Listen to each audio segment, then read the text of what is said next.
ज्योतिष और जीवन में आपका स्वागत है। श्री गुरु चरणों में नमन कर श्री गणेश की वंदना करता हूँ। कई परिवार पितृदोष के कारण परेशान रहते हैं। कईयों को शंका होती है कि हमारे परिवार में कहीं पितृदोष तो नहीं है। सबसे पहले जानने का प्रयास करते हैं कि पितृदोष है क्या, और पितृदोष यदि हो तो किस प्रकार की समस्याएं आती हैं, किस प्रकार मालूम किया जाए कि पितृदोष है या नहीं।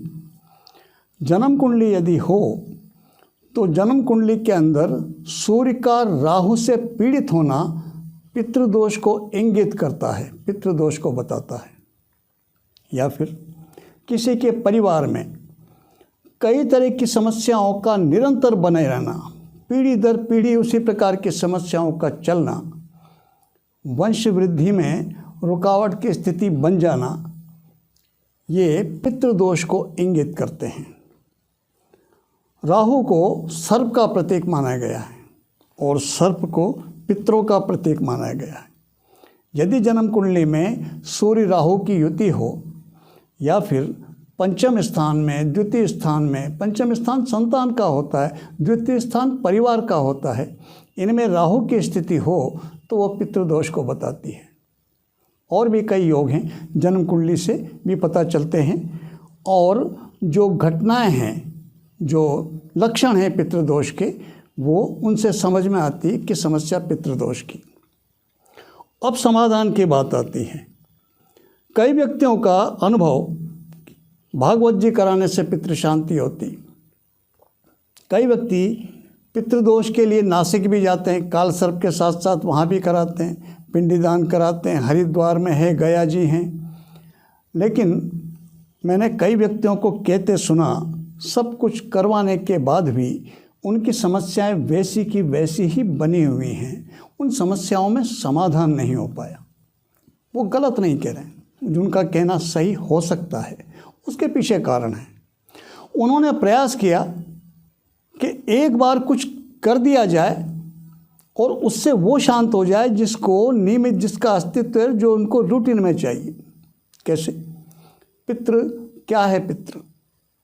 पितृ का तात्पर्य सीधा सा ये है कि पूर्व के हमारे जो पिताजी, दादाजी के पिताजी, उनमें से किसी की भी आत्मा का आज भी अस्तित्व में रहना, उनकी आत्मा का कहीं पर भी जन्म नहीं ले लेना, वो हैं आज भी, उनका कहीं पर भी जन्म नहीं हुआ, किसी भी कारण से वो अटके हुए हैं। और यही अगर वो किसी भी तरह से असंतुष्ट हैं तो निश्चित रूप से वो परिवार वालों को थोड़ी सी परेशानियां देंगे। यही पितृदोष है। आपका या मेरा किसी का भी जन्म हमारे पिता की वजह से हुआ, हमारे पिता का जन्म उनके पिता की वजह से, उनके पिता का जन्म उनके पिता की वजह से, ये पीढ़ी दर पीढ़ी चले आ रही हैं। तो कह सकते हैं कि हम हमारे पिता के अंश हैं, हमारे पिता अपने पिता के अंश, और हमारे पिता के पिता दादाजी अपने पिता के अंश। और एक बात कही जाती, आत्मा सो परमात्मा। आत्मा परमात्मा का ही एक अंश है वो, और वो अंश जब परमात्मा में ही लीन हो जाता है, उसी को मोक्ष कहते हैं। यदि वैसा हो जाए तो फिर तो आवागमन का बात ही ख़त्म, पितृदोष वाली उस आत्मा से बनता ही नहीं। लेकिन किसी भी कारण से अगर मान लीजिए आत्मा ने पुनर्जन्म नहीं लिया तो फिर वो भटके अस्तित्व में हैं, और जिस परिवार के साथ संबंध है उनका, उन्हीं परिवार के आसपास रहेंगे और उन्हीं परिवार वालों को अच्छे या बुरे परिणाम देंगे। कारण ये भी हो सकता है कि वो अच्छे परिणाम दे रहे हों, वही देवता हैं, कोई ऐसी आत्मा जिसका किसी कारण से रुकी हुई है, वो पुनर्जन्म नहीं लिया, लेकिन आत्मा पुण्यात्मा है, उनका अस्तित्व है, तो परिवार पर कृपा बनाते हैं, उसी को पितृकृपा कहते हैं। और किसी कारण से पुनर्जन्म नहीं लिया और अशांत हैं और वो परेशान कर रहे हैं, तो उसे पितृदोष कहते हैं। पितृकृपा बनी हुई है तो बहुत बढ़िया बात है। उस स्थिति में भी उनकी संतुष्टि के लिए निश्चित रूप से हमें कुछ न कुछ करना चाहिए ताकि उनकी कृपा बनी रहे। उनके प्रति आभार व्यक्त करना चाहिए। और यदि मान लीजिए अशांति है किसी तरह की, तो फिर उनकी शांति का प्रयास करना चाहिए। और मेरा अनुभव यह है कि एक बार कहीं कुछ भी करके आ जाने से शांति नहीं होती। फिर क्या किया जाए? उनका अस्तित्व है, जैसे हमको नियमित रूटीन में चाहिए कुछ, ऐसे ही उनको भी रूटीन में चाहिए कुछ। उनकी कुछ तिथियां आती हैं, उनके वार आते हैं, उन पे चाहिए। हमें तो प्रतिदिन चाहिए, उन्हें प्रतिदिन की आवश्यकता उतनी नहीं। लेकिन जब उनकी तिथियां वार हैं, तो अगर मान लीजिए किसी के परिवार में पितृदोष अगर है, तो शांति के लिए क्या किया जाए, इस पे चर्चा करते हैं आज। श्राद्ध पक्ष इसी निमित्त आते हैं। श्राद्ध पक्ष में पितरों की शांति, जिनकी तिथियां पता होती है, पिता की, माता की, दादा की, दादी की, दादाजी की, उस दिन श्राद्ध किए जाते हैं। लेकिन निश्चित रूप से ये जो 16 श्राद्ध हैं, भाद्रपद मास की पूर्णिमा से लेकर के और आश्विन मास की कृष्ण पक्ष की अमावस्या तक, ये जो 16 दिन हैं, किसी न किसी का तो तिथि रही ही होगी, हमें पता नहीं उसका। तो इन 16 ही दिनों में पितरों के निमित्त शांति के लिए हमें कुछ करना चाहिए। तो सहज से प्रयोग मैं आज आपको बताना चाहता हूँ, जो व्यक्ति स्वयं घर में कर सकते हैं। एक पाटे के ऊपर सफ़ेद वस्त्र बिछाएं और पितरों के लिए जो भी कुछ किया जाता है, उसका समय है मध्याह्न काल, 11 बजे से 1 बजे के बीच में। उसमें यह करना चाहिए।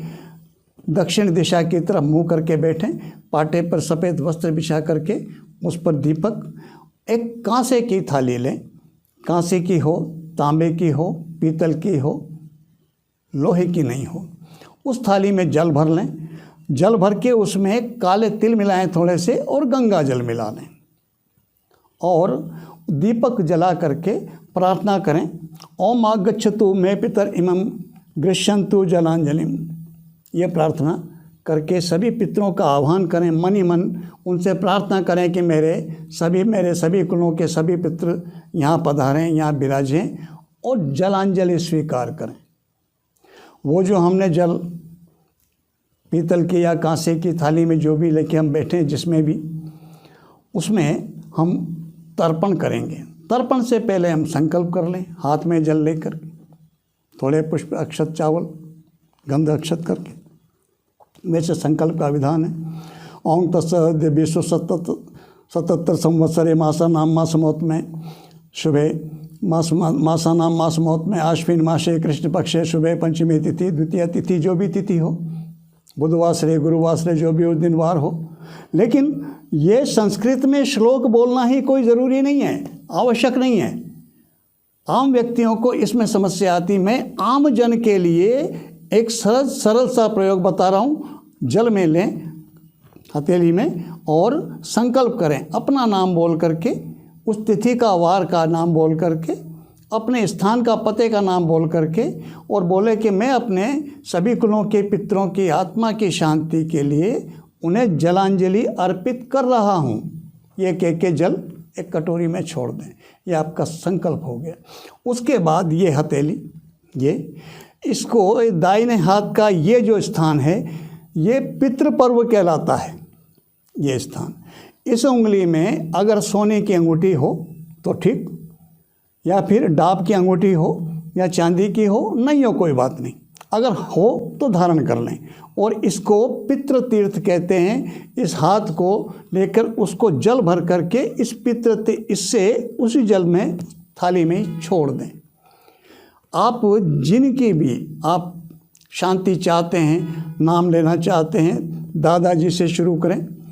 पिताजी यदि वो भी नहीं हैं तो उनका भी नाम ले करके, दादाजी का नाम ले करके, दादी माँ का नाम ले करके, और प्रत्येक के नाम से 3 बार जल अर्पित करें। प्रत्येक के नाम से 3 बार जल भर के उसी थाली में छोड़ दें।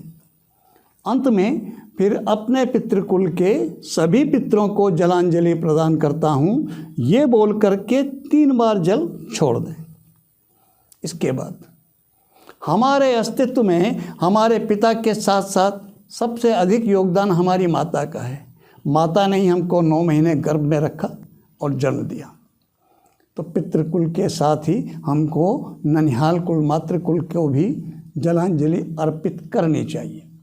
यदि नाना जी नहीं हैं या फिर नाना जी हैं तो परनाना, जो भी पितृ जो हो जा चुके, जिनका स्वर्गवास हो चुका, उनके नाम से 3 बार उन्हें जलांजलि प्रदान की जानी चाहिए। यदि आप विवाहित हैं तो अपने श्वशुर कुल के, उनके भी जो जा चुके हैं, जिनका स्वर्गवास हो गया, उनका नाम लेकर के 3 बार जलांजलि प्रदान कीजिए। अंत में फिर सभी कुलों के सभी पितरों को जलांजलि प्रदान करता हूँ, यह बोल करके 3 बार आप जल छोड़ दीजिए। ये जलांजलि, ये तर्पण श्राद्ध पक्ष में प्रतिदिन करना चाहिए, 16 ही दिन। भाद्रपद मास की शुक्ल पक्ष की पूर्णिमा से लेकर के आश्विन मास की कृष्ण पक्ष की अमावस्या तक ये रोज ये तर्पण किया जाना चाहिए। और तर्पण करने के बाद ओं क्रीं क्लीं ऐं सर्वपितृभ्यो स्वात्म सिद्धिये ओं फट ओं सर्वपितृपं प्रसन्नो भव ओं नमः, इस मंत्र की 1 माला या 10 मिनट, कम से कम 10 मिनट इस मंत्र का जप करना चाहिए। ये करने के बाद उनसे, सभी पितरों से, मैं अपने सभी कुलों के, पितृकुल के, मातृकुल के, श्वशुर कुल के सभी पितरों, सभी कुलों के सभी पितरों से शांति की प्रार्थना करता हूँ। ये प्रार्थना करते हुए फिर वापस संकल्प, वो विसर्जन, समर्पण का जल छोड़ देना चाहिए। इन सब के लिए मैंने शांति के लिए जलांजलि प्रदान की है और इस मंत्र का जाप किया, पितृ शांति मंत्र का जप किया है। उनकी शांति के लिए, उनकी कृपा प्राप्ति के लिए उन्हें समर्पित कर रहा हूँ, ये को कहकर जल छोड़ देना चाहिए। यह श्राद्ध पक्ष में करना है। और वर्ष भर प्रत्येक अमावस्या को मध्याह्न काल में 11 बजे से लेकर के और 1 बजे के बीच में इस तरह से तर्पण किया जाना चाहिए। और सायंकाल, जहाँ पर हम जल की मटकी रखते हैं, आजकल आधुनिकता में कई बार बहुत सी बातें थोड़ी सी ऐसी हो गई जिन्हें गड़बड़ कह सकते हैं।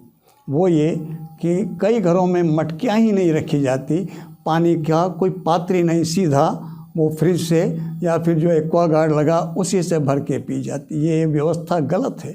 पहले घरों में जल का, पनैडी का बहुत महत्व हुआ करता था। यदि ऐसी कर रखी व्यवस्था तो थोड़ा इसमें परिवर्तन कीजिए। और उत्तर और रसोई के उत्तर पूर्व के कोने में, जिसे ईशान कोण बोलते हैं, वहाँ एक जल का पात्र मटकी भर के रखिए। और प्रतिदिन संध्या काल में, सायंकाल, वहाँ पर दीपक लगना चाहिए। वहाँ दीपक लगा करके सबसे पहले प्रणाम करें, सभी देवों को नमन करें और उसके बाद फिर सभी पितरों को नमन करें। ये प्रतिदिन होना चाहिए। या प्रतिदिन रूटीन में करना शुरू कीजिए। अगर आपके पितर आप पर प्रसन्न हैं, कृपा बनी हुई है, तो उनकी कृपा में, संतुष्टि में और वृद्धि हो जाएगी। यदि किसी भी कारण से पितृ दोष से पीड़ित हैं, परेशान हैं, कुछ समस्याएं महसूस कर रहे हैं उस तरह की, तो वो संतुष्ट हो जाएंगे और उन समस्याओं से आप शांति महसूस करेंगे। एक बार कुछ भी करके कहीं आ जाने से वो संतुष्ट नहीं हो पाएंगे। जब तक वो हैं तब तक उनको जो रूटीन में चाहिए वो चाहिए, और इससे अधिक वो कुछ नहीं चाहिए। उन्हें ये सम्मान चाहिए। ये सम्मान यदि आप उन्हें देना शुरू करते हैं, निश्चित रूप से उनका असंतोष समाप्त होगा और आपके परिवार में जो पितृदोष जैसी जो समस्याएं जो भी व्यक्ति महसूस कर रहे हैं, उनमें उन्हें शांति महसूस होगी। आप सभी के पितृ आप सब पर कृपा करें। इसी प्रार्थना के साथ मैं नमन करता हूँ। नमस्कार, प्रणाम।